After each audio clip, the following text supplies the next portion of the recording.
Teman-teman dan saudara-saudariku yang terkasih, hari ini novena Maria Bunda Hati Kudus dalam rangka menyongsong hari ulang tahun Tarekat MSC yang ke-168 memasuki hari yang kelima. Tema novena hari kelima hari ini adalah Maria Ratu para Imam.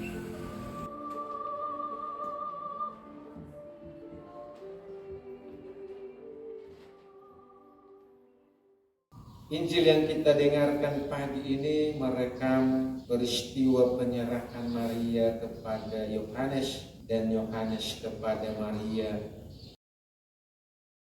Ada dua hal menarik yang mungkin bisa kita renungkan dalam kaitan dengan tema novena kita, Maria Ratu para Imam.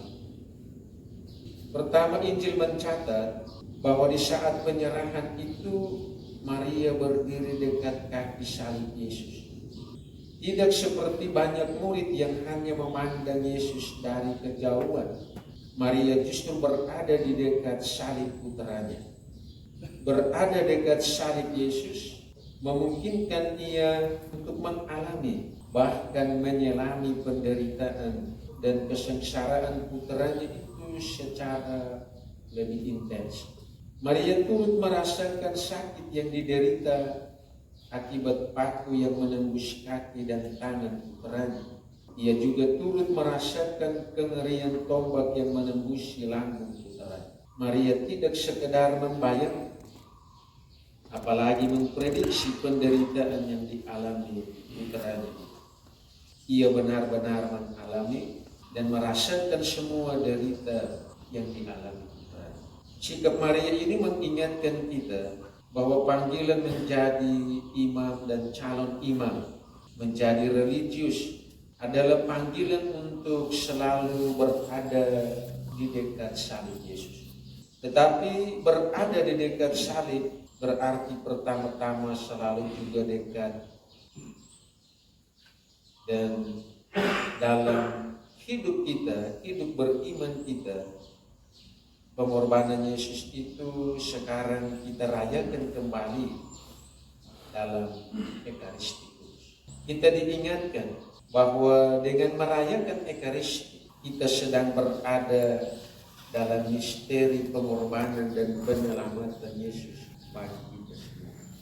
Konsekuensinya, kita tidak akan dapat menyelami aspek pengorbanan Yesus itu dan menimba inspirasi daripadanya untuk hidup dan pelayanan kita ketika kita lalai atau malas merayakan Ekaristi. Sebab dalam Ekaristi ini aspek pengorbanan Yesus disalib dan kebangkitannya justru dihadirkan kembali, dirayakan. Dalam kata-kata institusi doa syukur agung, imam mengulangi kata-kata, lakukanlah ini menjadi kenangan akan datang. Demikian dalam Ekaristi, kita tidak saja mengenangkan suatu peristiwa biasa, melainkan mengenangkan, merayakan kembali Yesus yang sendiri hadir mengorbankan dirinya bagi kita. Meminjam istilah mendiang Paus Yohanes Paulus II, melalui perkataan kenangan yang diucapkan setiap kali kita merayakan Ekaristi, seorang imam in persona Christi diundang untuk mengembangkan suatu spiritualitas kenangan. Kenangan akan Dia yang hadir, kenangan akan Dia yang mengorbankan hidupnya untuk kita. Begitu kita semua diajak untuk selalu mengenangkan pengorbanan Kristus dalam hidup kita, terutama dalam setiap kali kita merayakan Ekaristi. Tetapi dalam permenungan saya berada dekat dengan penderitaan Yesus, pada akhirnya menarik kita juga pada kedekatan kita dengan sesama. Karena dasarnya adalah bahwa motif utama pengorbanan Yesus bukan untuk dirinya, melainkan demi keselamatan kita umat manusia. Karena itu pilihan untuk dekat dengan sesama, terutama mereka yang kecil dan menderita, adalah pilihan mutlak kita, imam dan para calon imam. Di sana atau pada wajah mereka itu kita menemukan wajah Tuhan yang menderita, yang mengundang kita untuk mengambil sikap. Maria memperlihatkan kepada kita kesetiaannya bagi putranya, bukan saja di saat pesta di Kana, tetapi juga di saat kemiskinan dan kehinaan disalib di Bukit Golgota, untuk mengajarkan kepada kita apa arti kesetiaan pada mereka yang kita layani. Bahkan ketika kita harus juga mengorbankan diri demi mereka. Hal kedua yang menarik dari Injil tadi adalah peristiwa penyerahan. Injil mencatat ketika Yesus melihat ibunya dan murid yang dikasihinya di sampingnya, berkatalah ia kepada ibunya, "Ibu, inilah anakmu." Kemudian katanya kepada muridnya, "Inilah ibu." Kata-kata penyerahan Yesus ini bukan sekedar ungkapan biasa.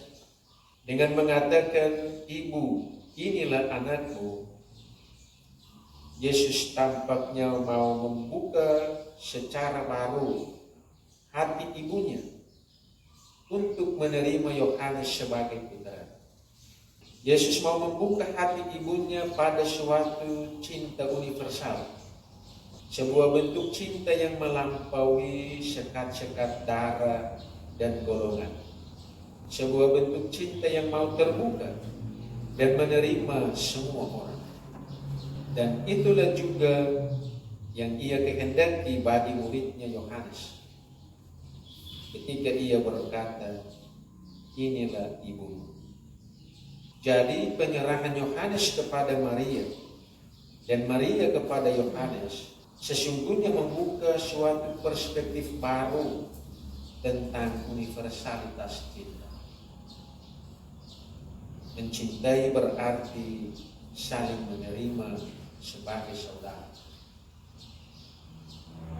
Menarik karena Yesus tidak sekedar membuka hati ibunya dan muridnya untuk memahami cinta yang universal seperti itu, tapi ia sendiri justru melakukannya setelah proses penyerahan itu, tepat pada saat sang serdadu menikam lambungnya. Di saat itu keterbukaan hatinya menjadi ekspresi nyata yang mengungkapkan secara terang benderang universalitas cinta. Ia menunjukkan dengan cara yang sangat sempurna apa artinya membuka hati bagi yang lain. Dan bagi Yesus, membuka hati berarti mengorbankan hidup. Dan itulah arti cinta yang sejati.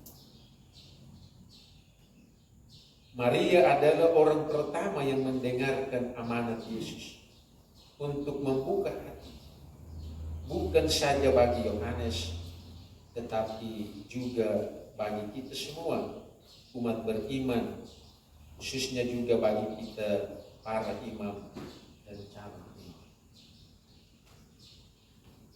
Pater Chevalier dalam tahun 1863 menulis begini, "Jangan lupa bahwa melalui Maria lah Yesus telah diberikan kepada kita. Allah telah menghendaki agar ia menimba hidupnya dari hati tersuci perawan Maria atas cara yang tak terselami, tetapi tetap merupakan saluran rahmat bagi kita. Melalui Maria dan dalam kesatuan dengannya lah kita harus pergi kepada hati Yesus. Panggillah ibunya dengan nama Bunda Hati Kudus, maka yakinlah bahwa nama itu berkenan pada Yesus.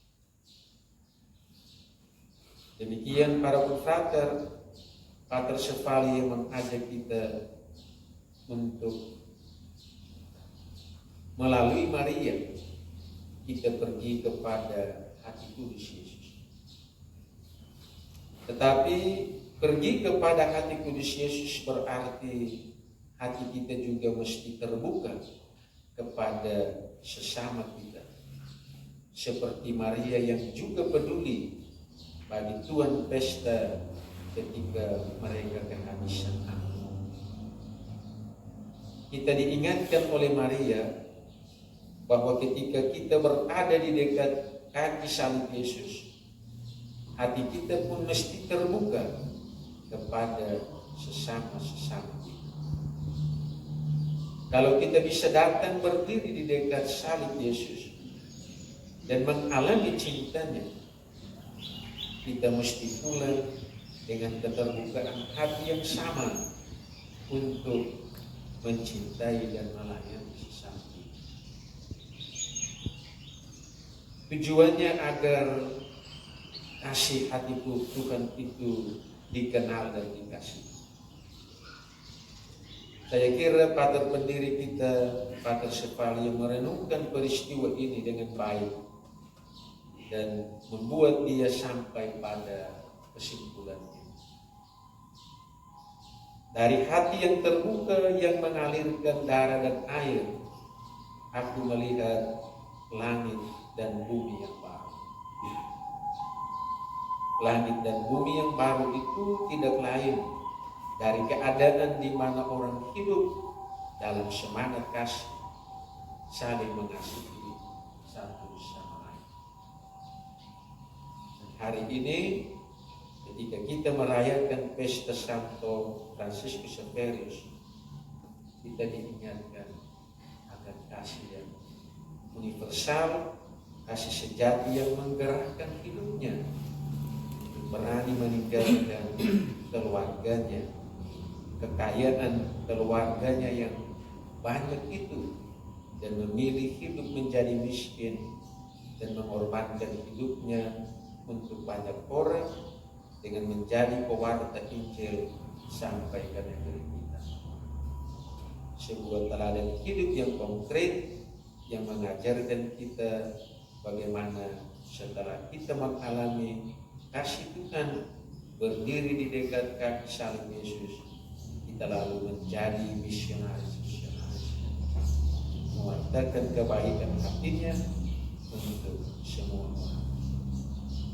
Mari kita berdoa dalam perayaan Ekaristi ini, kita meminta supaya kita belajar dari Bunda Maria untuk senantiasa datang dan berdiri di dekat salib Tuhan, terutama dalam setiap kita merayakan Ekaristi, tapi juga kita belajar semangat yang sama dari Santo Fransiskus Xaverius, orang kudus yang kita rayakan pestanya.